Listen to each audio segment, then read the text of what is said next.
ദൈവനാമത്തിന് മഹത്വമുണ്ടാകട്ടെ. ഇന്ന് ജൂലൈ മാസം 18-ാം തീയതി. ഈ നല്ല ദിവസത്തിൽ എല്ലാ പ്രേക്ഷകർക്കും കർത്താവായ യേശുക്രിസ്തുവിൻ്റെ നാമത്തിൽ സ്നേഹവന്ദനം, ശുഭദിനാശംസകൾ നിങ്ങൾക്ക് നേരുന്നു. ഇന്നത്തെ നമ്മുടെ ധ്യാനത്തിനായി നാം തിരഞ്ഞെടുത്തിരിക്കുന്നത് യോശുവയുടെ പുസ്തകം 8-ാമത്തെ അധ്യായമാണ്. ഈ അധ്യായത്തിൽ ഹായ് പട്ടണത്തെ തോൽപ്പിക്കുന്നത് സംബന്ധിച്ച ചരിത്രമാണ് രേഖപ്പെടുത്തിയിരിക്കുന്നത്.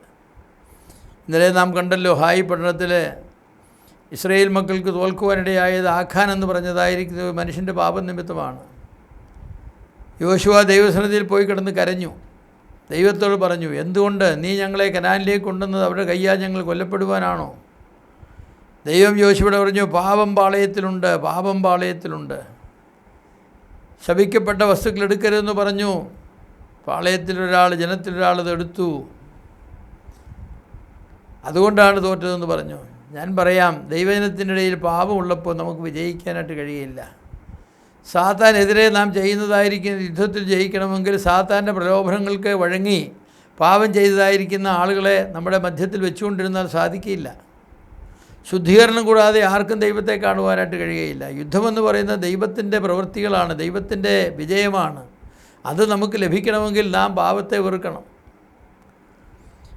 അതുകൊണ്ട് യോശുവയോട് പറഞ്ഞു, നീ ജനത്തെ ശുദ്ധീകരിക്കാൻ പറഞ്ഞു. അങ്ങനെ ശുദ്ധീകരിച്ചു. മോഷ്ടിച്ചത് ആഖാനാണെന്ന് കണ്ടു. ആഖാനെയും അവൻ്റെ മക്കളെയും ഭാര്യയെയും അവൻ്റെ സ്വത്തുക്കളും എല്ലാം കൊണ്ടുവന്ന് ആക്കോർത്താഴയിൽ കൊണ്ടുവന്ന് നിർത്തിയിട്ട് കല്ലെറിഞ്ഞ് കൊന്ന് അവരെ ചുട്ടചാരമാക്കി അവരുടെ മേൽ വലിയൊരു കൽക്കൂമ്പാരം വെച്ചു. അങ്ങനെ പാപം ഇസ്രായേലിൽ നിന്ന് നീക്കിക്കളഞ്ഞു. അതിനുശേഷം വീണ്ടും ഒരു യുദ്ധത്തിന് വേണ്ടി പോവുകയാണ്. ഒരിക്കൽ പരാജയപ്പെട്ടാൽ പിന്നെ ആ പരാജയം ഏറ്റുവാങ്ങിയതായിരിക്കുന്ന സ്ഥലത്ത് വീണ്ടും ഒരു വിജയം വരിക്കണമെങ്കിൽ വളരെ ശ്രദ്ധയോടുകൂടി യുദ്ധം ചെയ്തെങ്കിലേ സാധിക്കും. അതുകൊണ്ട് ഹായ് പട്ടണക്കാരോട് ഇസ്രായേൽ പ്രതികാരം ചെയ്യേണ്ടത് ആവശ്യമായിരുന്നു. തന്ത്രപൂർവ്വം യുദ്ധത്തിനൊരുങ്ങിയതാണ്. തന്ത്രപൂർവ്വം മറ്റെല്ലായിടത്തും യുദ്ധം ചെയ്തതിൽ നിന്നും വളരെ വ്യത്യസ്തമായിട്ടാണ് ഹായ് പട്ടണക്കാരോട് യുദ്ധം ചെയ്തത്. പതിയിരിപ്പുകാരെ ആക്കിയിട്ട് യോശുവയുടെ നേതൃത്വത്തിലുള്ളതായിരിക്കുന്ന ആളുകളെ യുദ്ധത്തിന് ഒരുമ്പെട്ടു. മുൻപിലത്തെ പോലെ അവർ ഓടി. ഇസ്രായേൽ മക്കൾ പേടിച്ച് പരാജയപ്പെട്ട് ഓടുകയാണെന്ന് പറഞ്ഞ് ഹായ് പട്ടണക്കാർ മുഴുവൻ ഇവരുടെ പുറകെ ഓടിയപ്പോൾ യോശുവ തൻ്റെ കുന്തമേന്തി പതിയിരിപ്പുകാർ എഴുന്നേറ്റ് ഹായ് പട്ടണത്തിന് തീ കൊടുത്തു. ഹായ് പട്ടണത്തിലെ ആളുകളെ തിരിഞ്ഞു നോക്കുമ്പോൾ പട്ടണം മുഴുവനും പുകകൊണ്ട് ആകാശത്തോളം പുക വന്നു. അവർക്ക് മനസ്സിലായി, പതിയിരിപ്പുകാർ കയറി തീ വെച്ചു. എന്ത് ചെയ്യാനാണ്? ഒരെണ്ണത്തിന് രക്ഷപ്പെട്ടു പോകാതിരിക്കത്തക്കവണ്ണം യോശുവയും ആളുകളും ഹായ് പട്ടണക്കാരെ പരാജയപ്പെടുത്തി. അതീവ ശ്രദ്ധയോടെയാണ്. നേരെ പോയി ഒരു ഫേസ് ടു ഫേസ് യുദ്ധമല്ല ചെയ്തത്. അവിടെ യുദ്ധത്തിൻ്റെ തന്ത്രം, സ്ട്രാറ്റജി ഉപയോഗിക്കേണ്ടത് ആവശ്യമാണ്. ചില സമയങ്ങളിൽ അങ്ങനെ തന്നെയാണ്. പ്രത്യേകിച്ച് ഒരിക്കൽ തോറ്റതിനാൽ ഇനി അതിശ്രദ്ധയോടുകൂടെ മാത്രമേ യുദ്ധം ചെയ്യാൻ ഒക്കൂ. യഹോവയുടെ കൽപ്പനപ്രകാരം നിങ്ങൾ ചെയ്യണം എന്ന് യോശുവ പ്രത്യേക നിർദ്ദേശം ജനത്തിന് നൽകി. കാരണം യോശുവയോട് ദൈവം അത് പറഞ്ഞു. യാതൊരു സ്വയപ്ലാനും വേണ്ടെന്ന് പറഞ്ഞു. യഹോവ തന്നെ യുദ്ധം നിയന്ത്രിക്കട്ടെ, അപ്പോൾ വിജയം നിശ്ചയമാണ്. യഹോവ തന്നെ യുദ്ധം ചെയ്യട്ടെ, യഹോവ പറയുന്നത് പോലെ നിങ്ങൾ ചെയ്യാൻ പറഞ്ഞു. യോശുവയായിരുന്നു ക്യാപ്റ്റൻ. ഹായ് പട്ടണക്കാരെ ഉന്മൂലനം ചെയ്യും വരെ യോശുവ തൻ്റെ വാളേന്തിയ കരം പിൻവലിച്ചില്ലെന്നാണ്. തൻ്റെ വാളേന്തിയതായിരിക്കുന്ന കരം എന്തൊരു വൈറ്റുള്ള വാളാണ്. ആ വാള് വൈകുന്നേരം വരെ അതങ്ങനെ നിർത്തി വെട്ടി. താനാണ് ക്യാപ്റ്റൻ. ക്ഷീണിച്ചു പോയാൽ ജനം ക്ഷീണിച്ചു പോകും. യുദ്ധം തുടങ്ങിയാൽ പൂർത്തിയാക്കുന്നത് വരെ വാളേന്തിയ കരം പിൻവലിക്കാത്തതാണ് ഒരു നല്ല ക്യാപ്റ്റൻ്റെ ലക്ഷണമെന്ന് പറയുന്നത്. പല നല്ല കാര്യങ്ങളും തുടങ്ങി വെച്ച ശേഷം പൂർത്തിയാക്കാത്തവരുണ്ട്. വാളിടയ്ക്ക് വെച്ച് പിൻവലിക്കുന്നവരുണ്ട്. 2 വെട്ടി നിർത്തുന്നവരുണ്ട്. ഉച്ചയാകുമ്പോൾ മതി, യുദ്ധം ഇത്രയും ജയിച്ചല്ലോ എന്ന് പറയുന്നവരുണ്ട്. അങ്ങനെ ആയിരുന്നില്ല. ഹായ് പട്ടണത്തിലെ ഒരാളില്ലാതെ മുഴുവനും നശിപ്പിച്ച് ഹായ് പട്ടണത്തെ തീ വെച്ച് ചാരക്കൂമ്പാരമാക്കിയ ശേഷം മാത്രമേ യുദ്ധം തീരൂ. അതുവരെ വാൾ പിൻവലിക്കുന്ന പ്രശ്നമില്ല. നല്ല കാര്യങ്ങൾ തുടങ്ങി വെച്ച ശേഷം പൂർത്തിയാക്കിയില്ലെങ്കിൽ എന്ത് പ്രയോജനമാണ്? ആരംഭശൂരത്വം എന്ന് പറയും, അത് നല്ലത് തന്നെയാണ്. പക്ഷേ ഞാൻ നിങ്ങളോട് പറയാം, ആരംഭശൂരത്വം കൊണ്ട് മാത്രം ഗുണമുണ്ടാവില്ല. ആരംഭശൂരത്വം ഗുണകരമാകണമെങ്കിൽ അന്ത്യശൂരത്വം നിലനിൽക്കണം. യോശുവ തുടങ്ങിയതൊക്കെ അവൻ പൂർത്തീകരിച്ചു എന്നുള്ളതാണ്. ഒരിക്കൽ തോറ്റുപോയി എന്നതുകൊണ്ട് യുദ്ധമെന്നും തോറ്റുപോകണമെന്ന് നിർബന്ധമൊന്നുമില്ല. പരാജയം വിജയത്തിലേക്കുള്ള ആദ്യപടിയാണ്. എന്തുകൊണ്ട് പരാജയപ്പെട്ടു എന്നുള്ള കാരണം കണ്ടെത്തി ആ കാരണം പരിഹരിച്ചാൽ അടുത്ത പ്രാവശ്യം യുദ്ധത്തിൽ ജയിക്കും.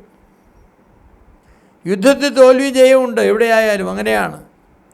ശത്രുവിനെ ഉന്മൂലനം ചെയ്യുന്നത് വരെ യുദ്ധം ചെയ്തെങ്കിലേ യുദ്ധം ജയിച്ചു എന്ന് പറയാനാവൂ. ഹായി പട്ടണത്തെ അവർ ചുട്ടുകളഞ്ഞു. ഇസ്രായേൽ കനാനിൽ ചെയ്ത യുദ്ധങ്ങളിൽ തോൽവി ഏറ്റുവാങ്ങേണ്ടി വന്ന ഏക യുദ്ധമാണ് ഹായിയുള്ള യുദ്ധം. അതുകൊണ്ട് തന്നെ അവിടുത്തെ പരാജയം വളരെ ഗൗരവമായ പരാജയമാണ്. അതിനെ ആവർത്തിക്കാതിരിക്കുവാൻ അവരാവശ്യമായതെല്ലാം ചെയ്തു. ഒരു വിധത്തിൽ പറഞ്ഞാൽ പാപമുഖാന്തരമാണ് ഹായിലെ പരാജയമുണ്ടായത്. അനുസരണക്കേട് നിമിത്തമാണ് പരാജയമുണ്ടായത്. ചോദിച്ചു വാങ്ങിയ പരാജയമാണ്. ചോദിച്ചു വാങ്ങിയ പരാജയം. അധികം ജനം പോകേണ്ട ഹായ് ഒരു ചെറിയ പട്ടണമാണ് എന്ന് പറഞ്ഞ് 2000-3000 പേരെ അയച്ച് തോൽവി വാങ്ങിയൊരു പട്ടണമാണ്. എന്ന് പറഞ്ഞാൽ ഹായിക്കാർ വിജയിച്ചത് അവരുടെ ബലം കൊണ്ടല്ല, സൈന്യബലം കൊണ്ടല്ല. ഹായിക്കാർ വിജയിച്ചത് ഇസ്രയേലിൻ്റെ പാപം കൊണ്ടാണ്. അത് നാം മനസ്സിലാക്കണം. പലപ്പോഴും നമ്മുടെ ശത്രുക്കൾ വിജയിക്കുന്നത് അവരുടെ ശക്തി കൊണ്ടല്ല, നമ്മുടെ ബലഹീനത കൊണ്ടാണ്. നാം ബലഹീനരായാൽ, നമ്മിൽ പാപം ഉണ്ടായാൽ നമുക്ക് ശത്രുക്കളുടെ മുൻപിൽ നിൽക്കുവാനായിട്ട് കഴിയുകയില്ല.